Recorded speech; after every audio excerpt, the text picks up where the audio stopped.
By the time you get to the end of this video, 1,523 new babies will have been born in Africa. About 151 of these babies will die within 5 years, leaving us with about 1,372 who are more likely to see their adulthood.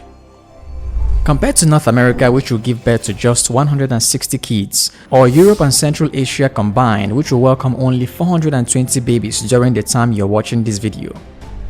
Africa is the Toyota of baby manufacturing. I'm an African, so that was not a racist joke. But wait for a surprise. About half of the babies that are born in Africa are born in just 6 countries, because about half of all Africans live in these 6 countries. Then you may want to ask, why? Why do most Africans live in a tiny part of the continent when other parts of the continent are either empty or scanty? Let's answer that question very quickly.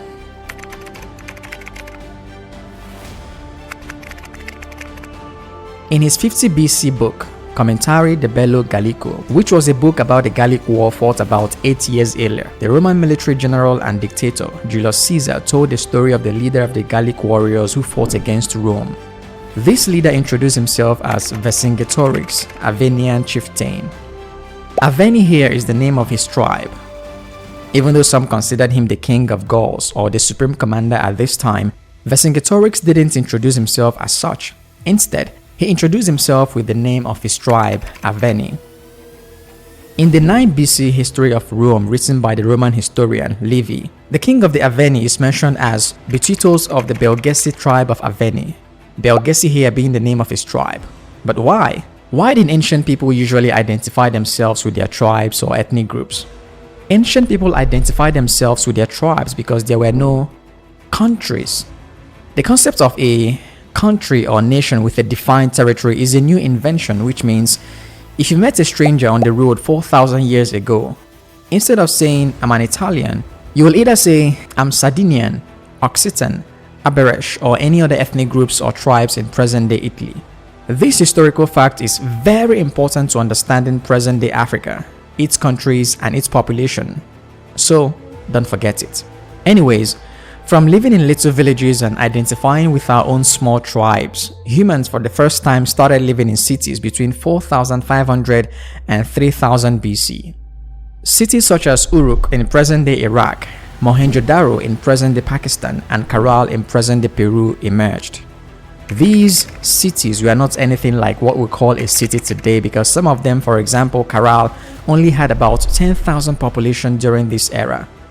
But they were big enough to lead us to the next stage of civilization.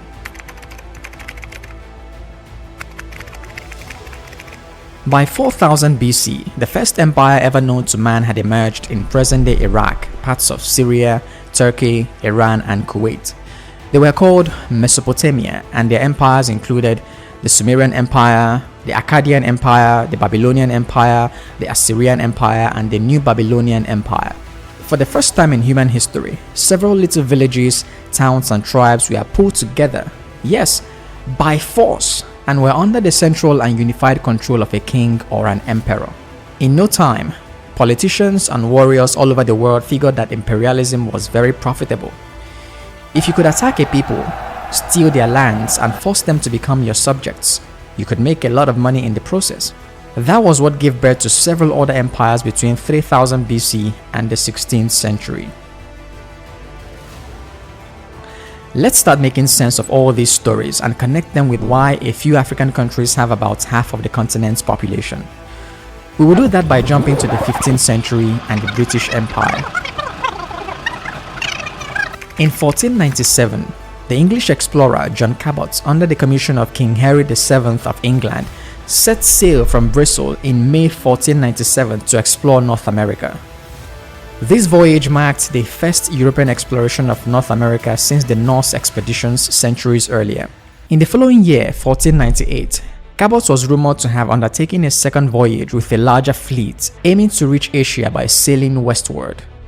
Slowly but steadily, the British had a better understanding of our little-known world And when Queen Elizabeth I came to power in 1558, she encouraged overseas exploration, granting charters to private companies like the Muscovy Company and laying the groundwork for future colonies.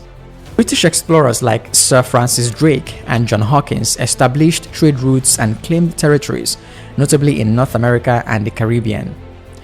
British merchants and companies like the East India Company pursued profitable trade ventures, initially in Asia and later in Africa.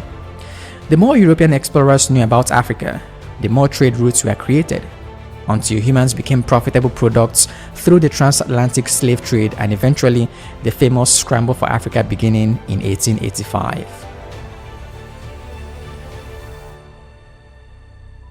Scramble for Africa is the term used to describe the aftermath of the November 15, 1884 notorious meeting of leaders of the 13 European powers, which happened in Berlin, Germany, in which European powers divided Africa between themselves.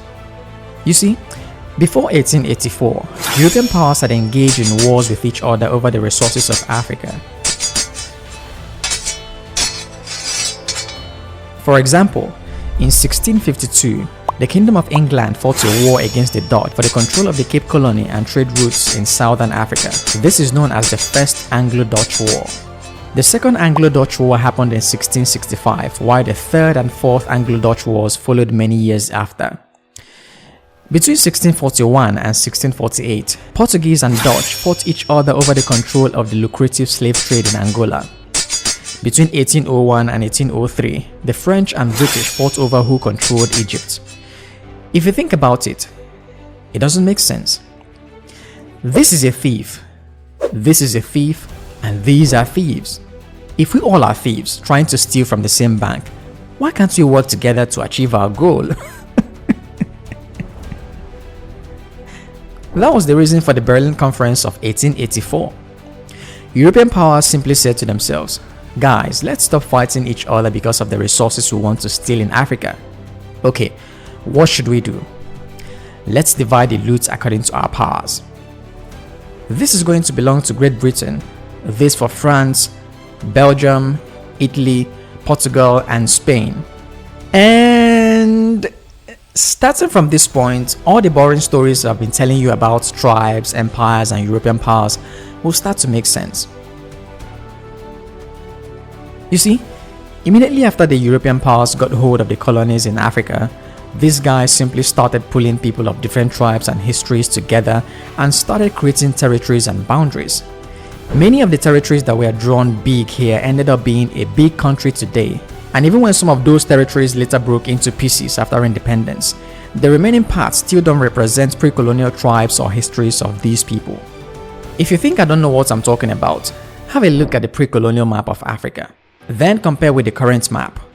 Pulling a lot of tribes and ethnic groups together by some drunk European powers means some countries ended up being extremely big, as I've said. But it also meant that some people who have different histories, cultures, and languages were forced to cooperate and live together under one umbrella. It also meant that people who were from the same tribe or ethnic groups were scattered into different countries. I'll give you an example of this very soon in the video. It's so bad that most of the African countries were not even named by the indigenous people of the country. For example, this territory was named Nigeria in 1897 by Flora Shaw. Flora Shaw was a prostitute who later married Frederick Lugard, the British Governor General of Nigeria colonies. Okay, she was not a prostitute. I'm just looking for ways to say bad things about the British colonial rulers.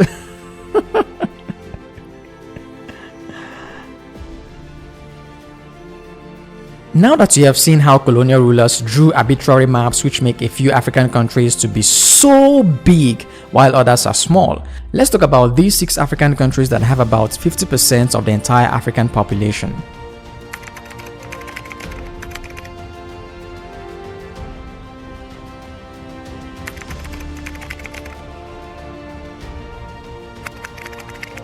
With more than 60 million people in 2022, South Africa is the 6th most populated country in Africa. The country has 9 provinces: Eastern Cape, Free State, Gauteng, KwaZulu-Natal, Limpopo, Mpumalanga, Northwest, Northern Cape, and Western Cape.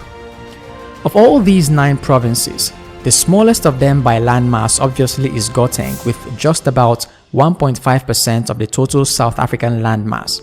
Now, guess which South African province is most populated? Northern Cape, right? Wrong.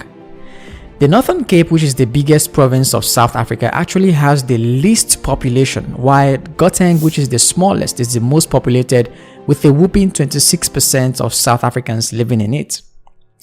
The question is, why would everybody want to live in this tiny place when this place is 90% empty?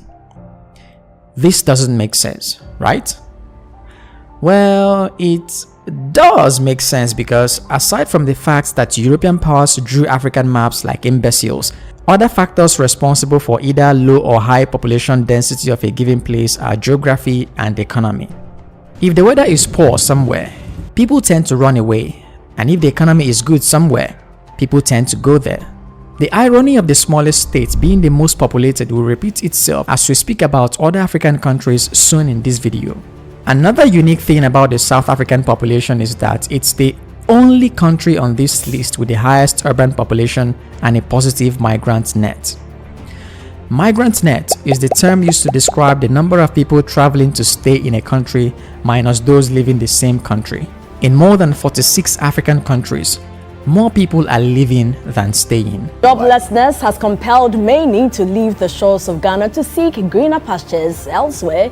In Dubai, the fate of many African nationals, particularly Ghanaians, hangs in the balance. They tell George Queenan they prefer to perish there than to return home. Elsewhere, there is a significant rise in a number of Kenyan youth seeking to work abroad in what they say is a lack of job opportunities in the country. In recent years, Nigeria has witnessed a growing trend known as japa, a colloquial term used to describe the act of leaving the country in pursuit of better opportunities abroad. The number of Ugandans that are flying out of the country in search of jobs has increased. The International Organization for Migration is warning that illegal migration from Ethiopia is on the rise as the world marks International Migrants' Day. Increasing numbers of Senegalese migrants are heading to Nicaragua in Central America in the hopes of eventually making it to the US. The prevailing economic situation in Zimbabwe has seen millions of Zimbabweans fleeing the country for a better life in the diaspora. With an urban population of 69%, South Africa is one of the African countries with the most urban population, and with a migrant net of 58,496, South Africa is the only country in this video where more people are going to stay than leave. There are 2 reasons why South Africa has more people staying in the country than leaving. One is the fact that the country is the second biggest economy in Africa. This is not to say that all is well with South Africa. In fact, millions of South Africans are poor. But if you compare the country with many others on the continent, you will see what I'm talking about. Another reason why more people are staying in South Africa than living is that within Africa, South Africa is attractive to many Africans who want to leave their countries.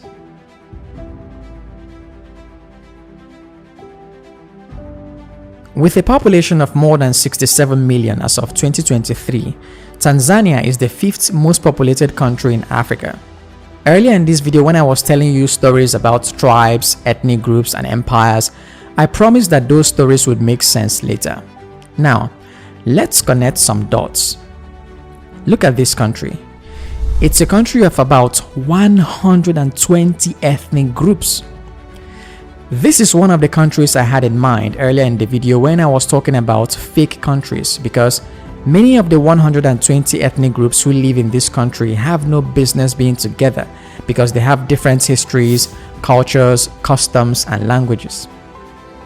If you Google what's a nation, the Oxford Dictionary defines a nation as a large body of people united by common descent, history, culture, or language inhabiting a particular country or territory. In the context of this definition, Tanzania and most African countries are not nations, and this is the source of numerous conflicts and wars on the continent. But that's not the worst part. Earlier in this video, I promised to show you an example of how the arbitrary maps of Africa drawn by Europeans cause many people who ought to be in the same country to be scattered. That example is the Bantu ethnic group of Tanzania. Have a look at this map again. Here you have the Sukuma people of Tanzania with a 10 million population who are Bantu tribe.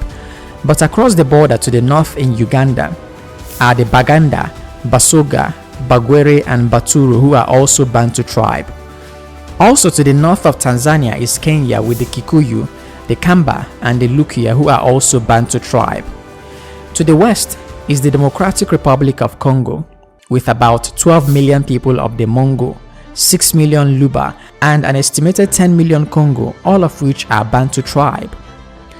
So you have a tribe of people who share the same language, culture and history. These people should be identified as a nation, but European powers have created borders to divide them, and whoever that arbitrary border favors just ends up becoming the big country.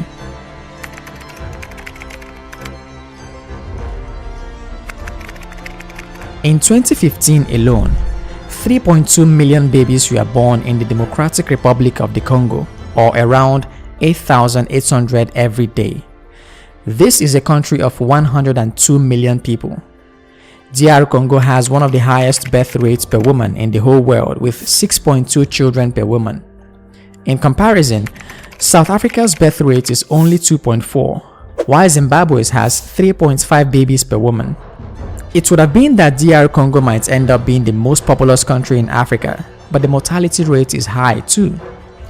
As of 2016, approximately 258 babies under 3 months die each day in DR Congo, while 241 stillbirths occur every day.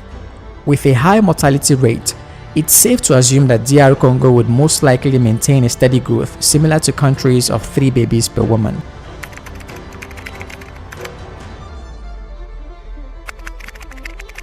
Sitting on 995,450 square kilometers of land, Egypt, with a population of more than 112 million, is the third most populous country in Africa. Even though many people in the world don't know that Egypt is Africa, and many Egyptians themselves prefer to identify with Arabs, I'm sorry, but Egypt is Africa, and pyramids were built by Africans, not aliens.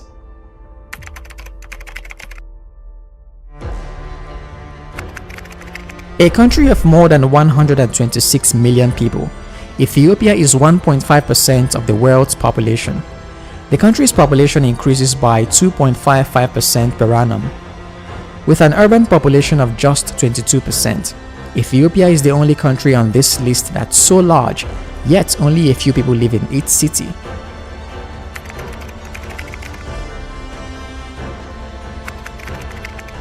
Here is a simple question.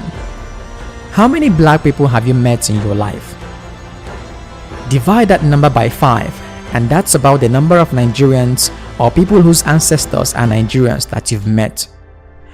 With more than 223 million people, Nigeria is home to about 20% of the entire Africa, and the country is the 6th most populous country in the world. This is the big daddy of Africa. But there's a little population mystery we have to uncover here too.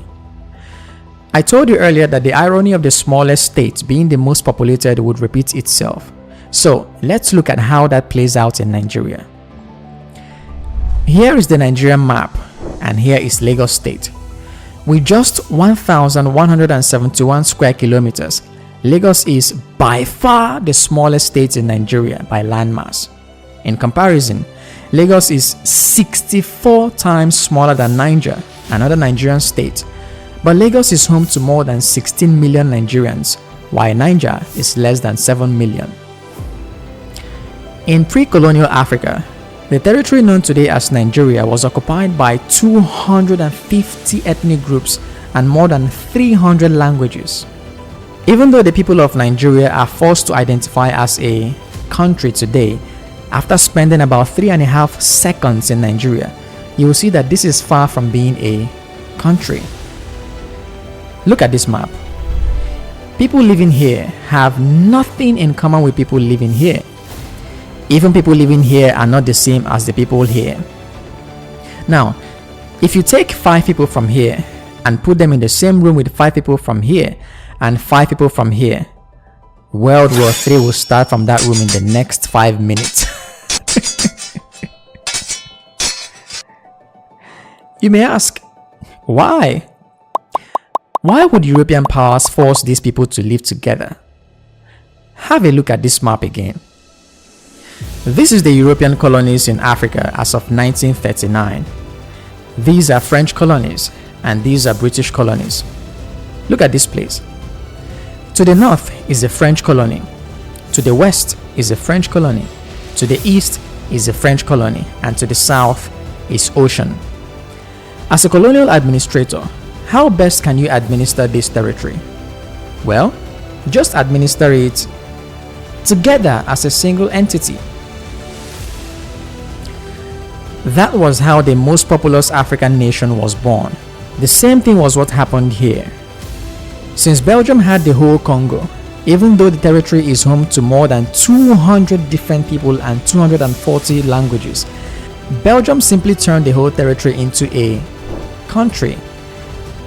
A similar rationale is the reason why a few countries in Africa have about half of the entire continent's population.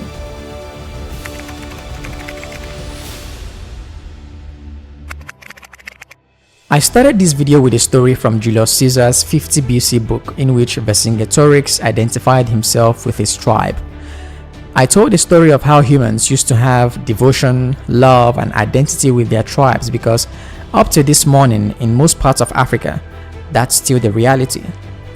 I then shared how we moved from being people who lived in little villages with our tribes to becoming people who lived in cities. I talked about the first cities like Uruk and Mohenjo-Daro and how that led us to the age of empires. The age of empire led to imperialism and colonization of Africa. The colonization of Africa led to the creation of fake nations as European imperialists forced a lot of people from different tribes and cultures to live together. This then led to some really big countries like Nigeria, Ethiopia, South Africa, Tanzania, and Egypt. Another reason why a few African countries are home to 50% of Africa is war and conquest, because empires with strong armies conquer the weak ones, take their land and people. One more reason why some African countries have so many people while others are almost empty is the climate and economy. People migrate to wherever they think they can have jobs or a better life, and people run away from unfavorable climates. I and my team worked for weeks to research, write the script, and edit this video. We made sure that the facts, stories, and editing of this video were perfect. But if at the end of the day, you find some errors in our facts, stories, or editing, congratulations! Now you discover that this channel was created by some humans.